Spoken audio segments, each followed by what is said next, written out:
Back guys to another video. Hope you're all having a great day. And with no further ado, let's get into the week 15 recap, which is crazy to say that we've got 3 weeks remaining in the regular season and the postseason is right around. Crazy. But starting off back on Thursday, Falcons at the Bucks. And hey, give credit to Atlanta. This was a team that I think most people probably would have been like, hey, they're not going to do much. They're 4-9 coming off a blowout loss to the Seahawks where they looked competitive in the first half and then kind of got dominated in the second half. But they came to play. I mean, Tampa had a 14-point lead late in this fourth quarter. You're thinking the Bucks are going to win it, but no, Atlanta comes back. Cousins, huge drive. Kyle Pitts with a huge game. And I think Pitts, used in the right situation with a good quarterback, like we saw with Matt Ryan, he can play well. It's just Atlanta hasn't really utilized him ever really since then because of the bad QB play and because of the weird offenses. So whether Atlanta keeps him and they bring in a new head coach that finally can utilize him, or he goes somewhere where he can be utilized, he'll be a game changer. Kirk Cousins, maybe Atlanta wants to keep him around with Penix most likely missing early on next season with another leg injury. But give credit to the Falcons, a huge win against a division rival. They still need to make coaching changes, but a huge win late in the year to at least say, hey, this team may be entering 2026 with a new coach and even maybe a new GM can be a playoff team. For the Bucks, I mean, it has been a downward spiral ever since that 5-1 start. Everybody was crowning the Bucks. Baker felt like this team finally got over the hump, but whether it's been injuries or just the team falling apart down the stretch. You'd think when the team's starting to get healthier with Evans back and McMillan, and you think they'd start to be rolling, but I think this shows Liam Cohen was truly a huge piece to this coaching staff, and Tampa needs to move on from Todd Bowles. I mean, he basically threw the entire team under the bus at his post-game press conference. And when a coach is doing that, it shows that he's trying to keep his job by any means necessary. Tampa needs to move on from him. They need to bring in a new coach because they have the talent on the roster, but they just don't have a coach that's maximizing this team's fullest potential. Moving on, Browns at the Bears and Chicago. First 10-win season since 2018 when they won the North. You got Green Bay next this week. You got the Niners and Lions. There's a potential chance the Bears win this division and have a top 2 seed when it's all said and done. And this team, unlike 2018, I feel like can make a run.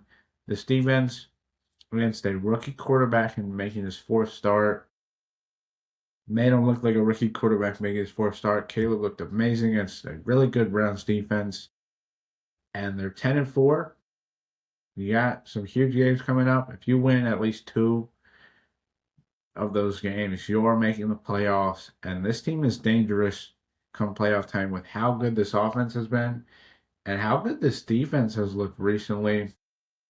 For the Browns, I mean, it's kind of hard to win a game when you're starting a rookie quarterback on the road in the cold. I know Cleveland is very cold, but it was just hard for Shador to play well in this game.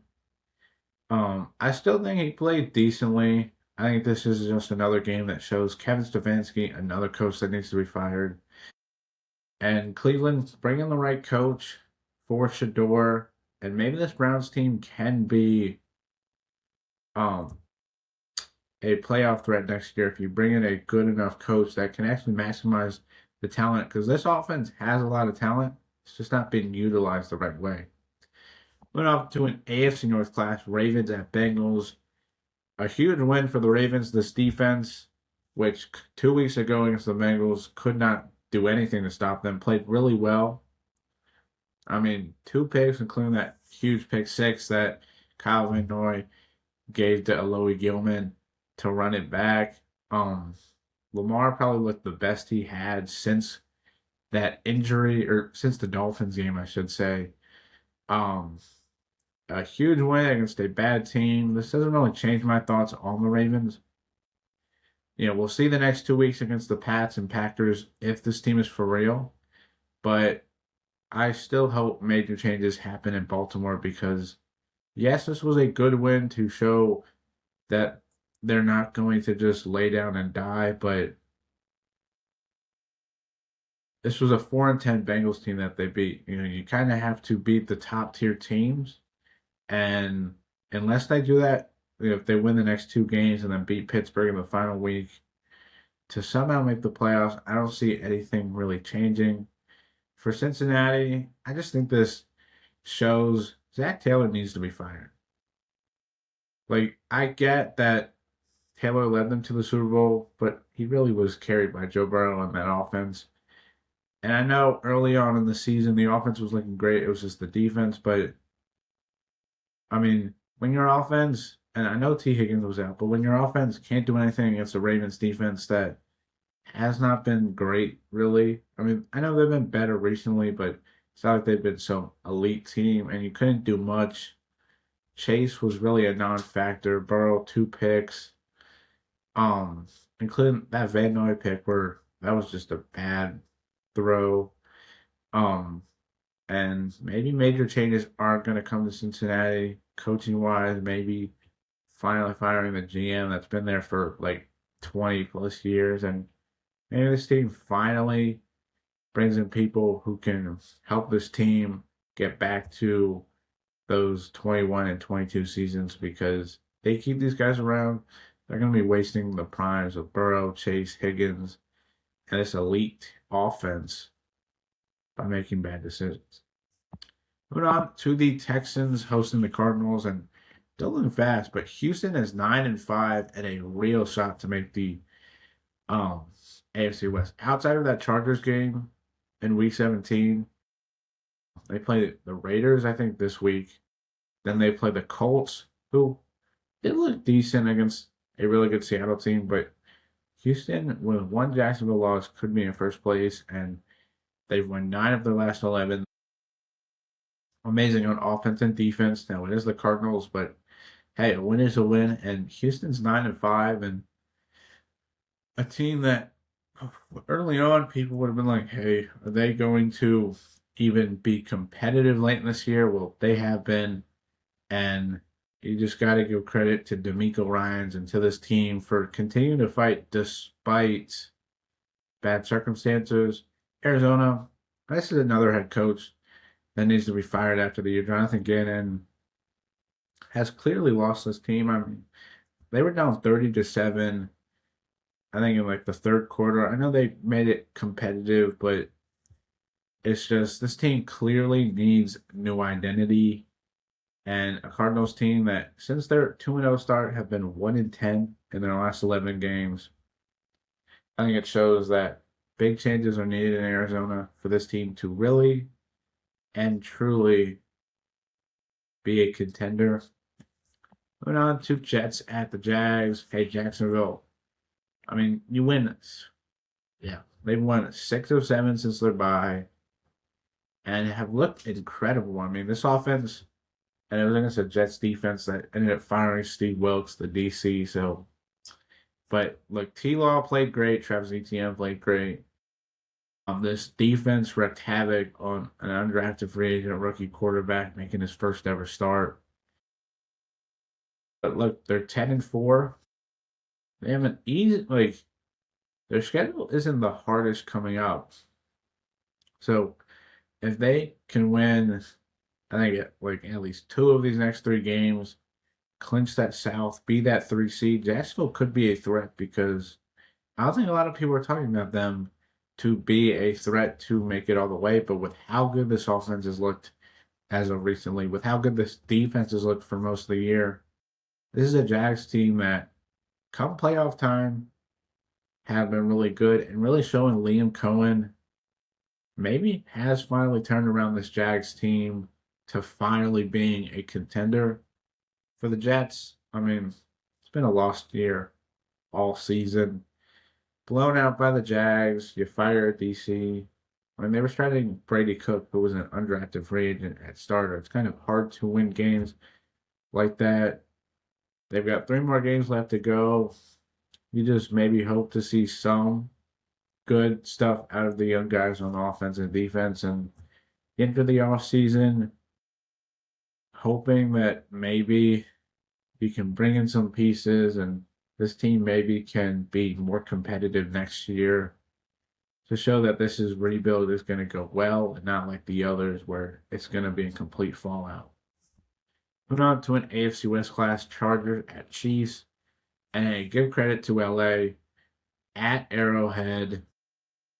And the Chiefs were even favorites in this game despite being 6-7. But hey, this defense is for real. This offense didn't start off great, but played well as the game went along. They're 10-4.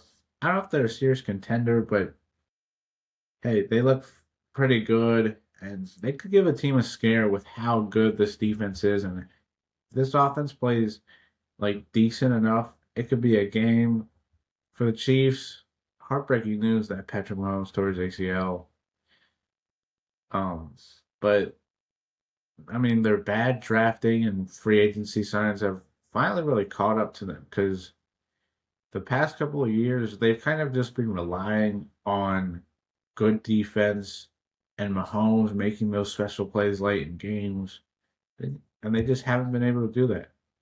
I mean, I hope Mahomes has a great recovery, comes back well, and the similarities to him and Brady are crazy because through their first 9 seasons, they both won 3 Super Bowls and tore their ACL in that ninth season. It's crazy, but this Chiefs team, there's going to be big changes needed, coaching wise, position wise.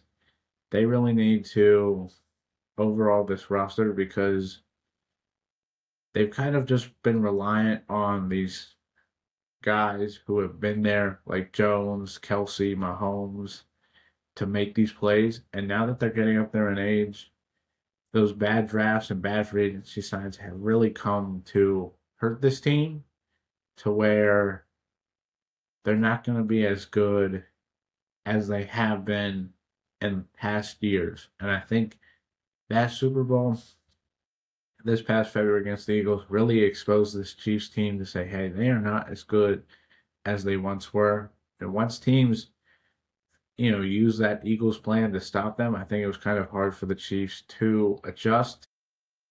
And we'll see what this team does. Eliminated from the playoffs for the first time since 2014 and the first time in the Mahomes era. But huge changes are going to be needed in KC if they want to get back. We're on to an AFC West class, Bills at Pats. And look, New England squandered an opportunity, but give credit to Buffalo. I mean, 5 straight drives of touchdowns. This team played amazingly. James Cook, Josh Allen. This defense played amazingly in that second half. And kept Buffalo's hopes of winning another AFC East title. They have the Eagles 2 weeks from now. That'll be a huge game, but they have a potential to possibly have a win and in clinch scenario in week 18 if New England were to fall to one of the upcoming teams they play. So give credit to the Bills staying alive and really allowing this team to not only keep their AFC East hopes alive, but showing that they still can be a playoff threat no matter what, even if this maybe has been a weird year for everybody. For New England, I mean, a squatter opportunity, like I said, they were up 21-0 at home. Everything was going New England's way, and they just couldn't do anything. I mean, that Travion Henderson late touchdown with like 9 minutes to go, it felt like, hey, maybe New England can keep this a back and forth touchdown game where they could be the final ones to score, but they just couldn't do it. I thought it was an interesting decision. I know they were down 4 points and you'd be giving the ball back to Josh Allen, but it's like if they had gotten the stop on the Bills, if they had punted the ball on the fourth down, you get the ball back, and Buffalo doesn't have a chance to score. Instead, Buffalo was right in their territory, and they were able to, even if they were stopped, to get a field goal and make it a 7 point game. So I thought that was a little bit of a questionable decision because it's like your defense, you need to trust your defense to get the stop instead of saying we have to get this first down or else they're going to win the game. Moving on to an NFC East clash, Commanders and Giants. Obviously, no implications for the playoffs, but hey, Washington, give credit. This team has been weird. Like, they almost beat the Broncos, but then lost to a Vikings team that has looked better since McCarthy got back. But, an interesting game. But look, they ended their 8 game winning streak. They swept the Giants. They're 4-10. And look, if you're Washington, you just hope that there's some positive at the end of this year. Jaden Daniels was shut down for the rest of the year, which was the right call. You don't want to risk him re-injuring himself and making it even worse. They're 4-10. They have a chance to play spoiler with the Eagles and possibly pull off an upset, whether it's this week or week 18. So, hey, that's possible for the Giants. I mean, you just want to see this young team play well. Jackson Dart, Wandell Robinson, this defense. Like, you just want to see these young guys on this team make plays and show that this team has a future to look forward to. Um, they've lost 8 consecutive, which after they won 2 of 3, it's kind of heartbreaking. But hey, if you're the Giants, maybe you win or lose out and get a top pick, trade back to a QB needy team, and use that draft capital to bigger build around Dart and this team, and bring in the right coach, so that way this team maybe finally can truly get back to those winning ways. On to Raiders at the Eagles, and look, Billy, this was a belt to ass game. I mean, the Eagles dominated all throughout, and it wasn't really a contest. I mean, the Eagles looked amazing. It was against the Raiders. They have two games against the Commanders. If you win both of those games, or if you beat the Bills, clinch the division. Well, no, really, if they beat Washington this week, they clinch the division because Dallas lost. Um, but they're most likely going to win the AFC East for the second consecutive year. I don't really have much confidence in this team to make a playoff run, just because of how bad they've looked on offense against good defenses. Um, but a huge win to at least get this team, because if they had lost this game, there would have been um, huge eruptions. Like, Philly fans would have been screaming for Sirianni's head. Hurts would have been like attack. So it was good to see this team get a win against a bad team to at least show that this team is good enough. Um, for Vegas, it's been a tough year. Pete Carroll most likely fired at the end of the year, and you just hope that the new coach that comes in, along with John Spytek, can actually build this team up with young guys.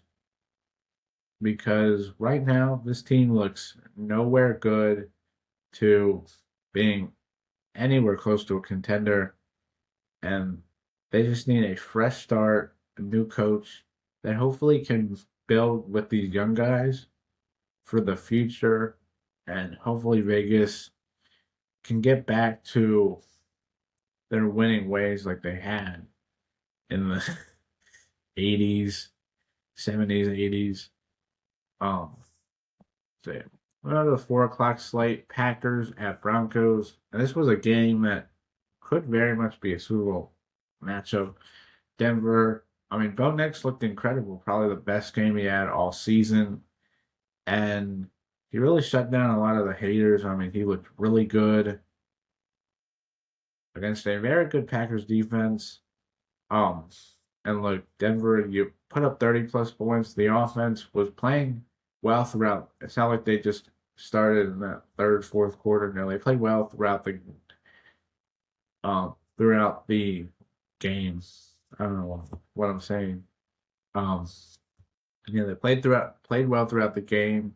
This defense obviously made huge plays late to get them the win. They're 12-2, and I think there is a scenario where if they win next week and New England loses, they could clinch the AFC #1 seed with 2 weeks to go, which is crazy to say, but it's possible. And this Denver team looks like a Super Bowl contender. We'll just have to see if they can make it there. For Green Bay, heartbreaking news: Micah Parsons tore his ACL and is out for the year.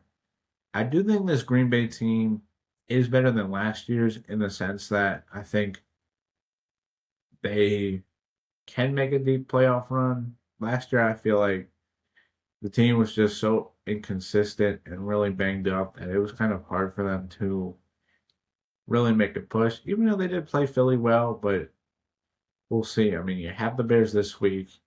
You need to win that game to at least keep your division hopes alive. Because if you lose that game and then you're now 9-5-1 and the Bears are 11-4 with 2 games remaining, the Bears will just need to win one more game to clinch that division. So you need to win this one to at least keep your division hopes alive. They obviously have the Ravens in a couple weeks.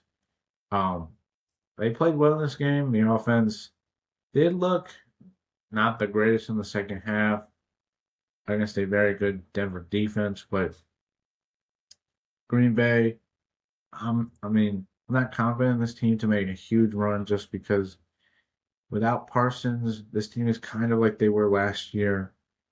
Good at many positions, but not great at a lot of positions. And unless they get that division crowned, they might just be a first round exit. But on to the Lions at the Rams, the Goff Stafford game. Look, LA looks really good.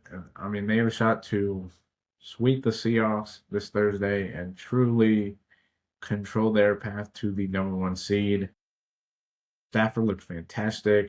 Adams did get hurt, and he is week to week with that hamstring. Something to keep an eye on as this regular season comes to a close. But this defense played pretty well in the second half. I mean, they could not stop Amon-Ra St. Brown and Jameson Williams. It felt like Detroit was going to run up and down them, but they clutched up, only giving up 10 points in that second half and really controlling that game, allowing LA's offense to play well and to get this team a win. For Detroit, I mean, injuries on this defensive side, I think, will come back to hurt them. I also think they just have not really invested a lot into this defense, like at the edge rusher position in the secondary. I know they're banged up with Brian Branch, Kirby Joseph, Terry Arnold, but I just feel like those injuries have played a factor, but they also haven't really invested a lot into the defense to where I feel like they truly are a contender. They still have 3 weeks to go. Play the Steelers.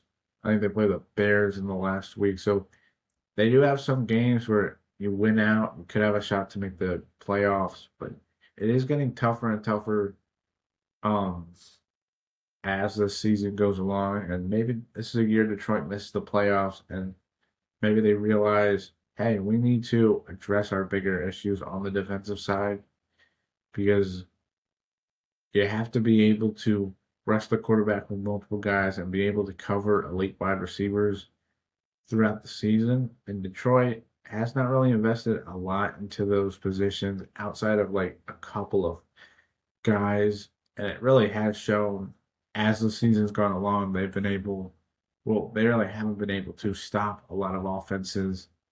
And they've kind of just been reliant on the other team making mistakes. Moving on to an NFC South clash, Panthers at Saints. Look, New Orleans has played well. Back-to-back shocking upsets against the Bucks and the Panthers, keeping this division race wide open. Winner of Carolina Tampa Bay next week. But obviously, you have the division lead, but like New Orleans have looked really good. Tyler Shuck, as he's shown the last couple of weeks, I feel like should be the guy for 2026. He's looked really good. He's really shut up a lot of the people that were like, oh, this guy, older quarterback, New Orleans drafted in the second round. He's not going to do well. He's played really well, you know, and if New Orleans is able to get better playmakers alongside Olave, Jawan Johnson, like if they're able to bring in other weapons alongside those guys with the offensive line that's been pretty good, um, with the drafting they've had the past couple of years.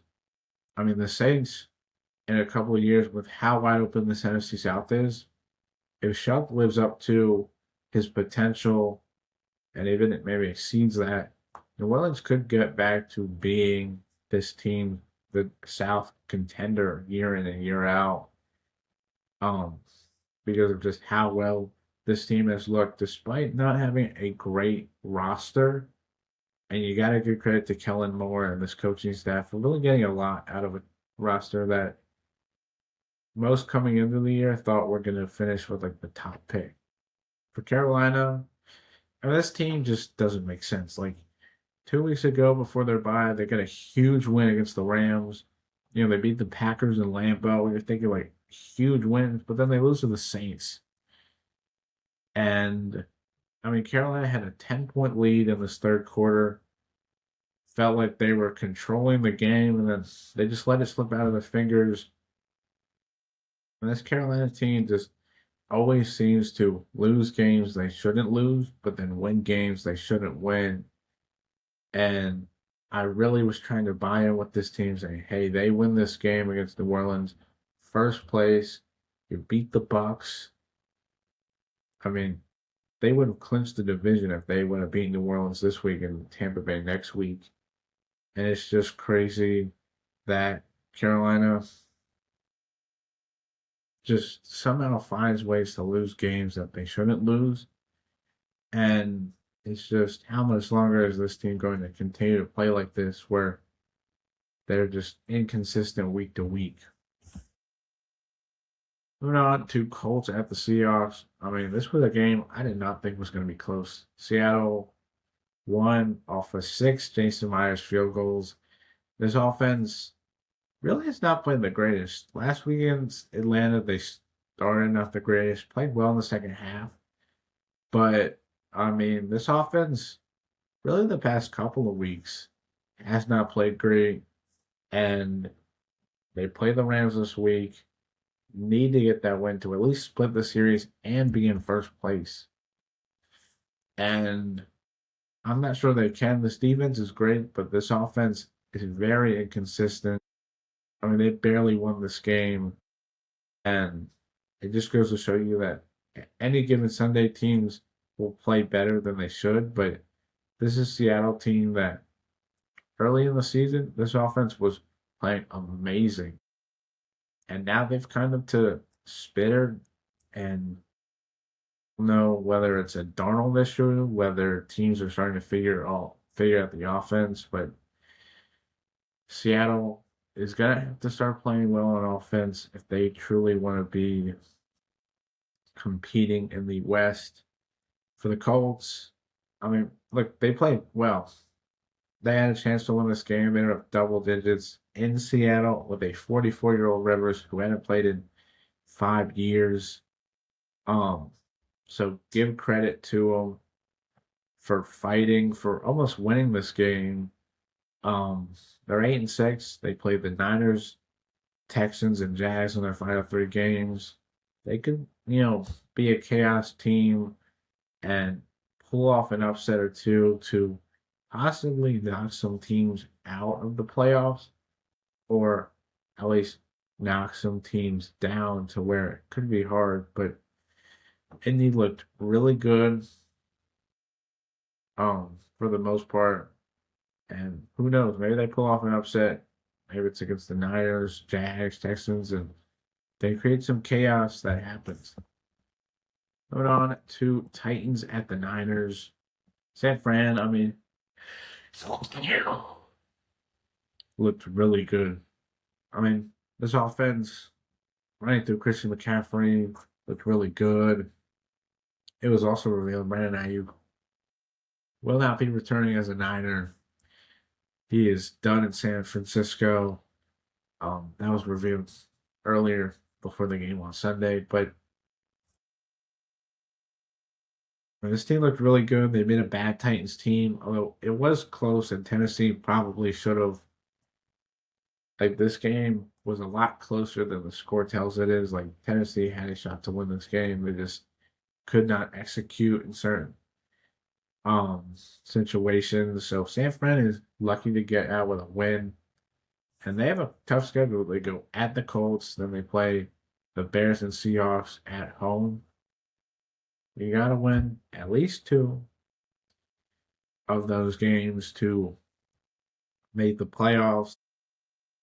So we'll see how San Fran does, but Kyle Shanahan needs to be in the Coach of the Year discussion. I know a lot of people talk about Mike Vrabel or Ben Johnson, but what he has done with a banged up roster that most coaches wouldn't have in the playoffs shows that he truly should be in this is one of the better coaches in the league. For Tennessee, I mean, just another game that Cam Ward played well, Tony Pollard played well. The young guys um, made some plays, and look, if you're the Titans, you want to see good things like that. You want to see this team play well. You know, these young guys starting to, as they play more and more NFL games, get, kind of used to the game and playing better. And you're just kind of saying, hey, as long as these young guys look good and we have a bright future, you just bring in the right coach. You hopefully get a top pick to trade down to accumulate draft picks with a QB needy team, and you build around Ward, and you hopefully have this Titans team competing in an AFC South that is really competitive, but is also really winnable. But on to Sunday Night Football, Vikings and the Cowboys, and look, JJ McCarthy has looked really good. Now it's been against Washington and Dallas's defense, so it's not exactly, elite defenses, but like he played well. He had some great throws. He made some excellent plays. This Vikings team 6-8. They play the Giants. It could be 7-8, and then you play the Packers and Lions in two of their final two games. So this team possibly could get to 8, maybe 9 wins, finish the year strong. These looked really good. It is good to see a young guy like McCarthy starting to play well as he's kind of accumulated to the NFL. This defense obviously made plays, and look, they're 6-8. They were eliminated because the Bears won, so they didn't have much to play for. And if you're the Vikings, you just hope you end the season good. McCarthy plays well, and you enter the offseason saying, "Hey, this guy is our guy," and as long as we have the players around him, we can be successful. For Dallas, tough loss. I mean, back-to-back tough losses to NFC North teams. 2 wins, 2 games they needed to win if they wanted to make the playoffs. Now they're basically slim to none. I mean, they would need to win out and need the Eagles to lose out, which is most likely not going to happen. Um, and look, this defense comes back to bite them. I mean, that win streak they started to have where the defense was playing well, I think everybody got a little too excited because Dallas's defense was starting to play well. But you look at the offenses they played, the Raiders, Eagles, and Chiefs, not exactly elite company. Then they play a good Lions offense and a good Vikings offense that's starting to play well. And they just got exposed. And look, Dallas could not do enough on offense to get this defense to play better. And it's going to be a missed playoff season. They still can finish above 500 if you win their final 3 games, but going to miss the playoffs. And for a Dallas team that entered the year with probably mild expectations, it will be a good season, but a season that they could have possibly won this division when how the Eagles were starting to fall apart, and instead they kind of squandered it. And finally, Monday Night Football, Dolphins at the Steelers. Pittsburgh, they looked decent. The offense was playing well. Later on, I mean, early on they looked not so great, but they started to get in a rhythm. Um, they're 8-6. They play the Lions, Browns, and Ravens in their final three games. You win at least two of those games. You win the division. Um, Even if they lose the next two and then beat the Ravens in Week 18, they win the division. Um, so good one for the Steelers. Um, yeah, for the Dolphins. I mean, this team eliminated from the playoffs, and this was kind of the showing that Tua is the real problem because they couldn't really run the ball against a Steelers defense that is not great against the run, and they forced Tua to throw. I mean, Tua showed that he just is not the greatest quarterback, and Miami needs to bring in somebody to be Mike McDaniel's guy. I know Tua, they're financially um connected to Tua, but it's kind of shown that like Mike McDaniel, he can stick around, but Tua needs to be gone. And yeah, that is my week 15 recap. Hope you guys have a great day. Hope you guys hit the like button, hit the subscribe button, and hit the notification bell. And I'll catch you guys in the next video. But until then, bye.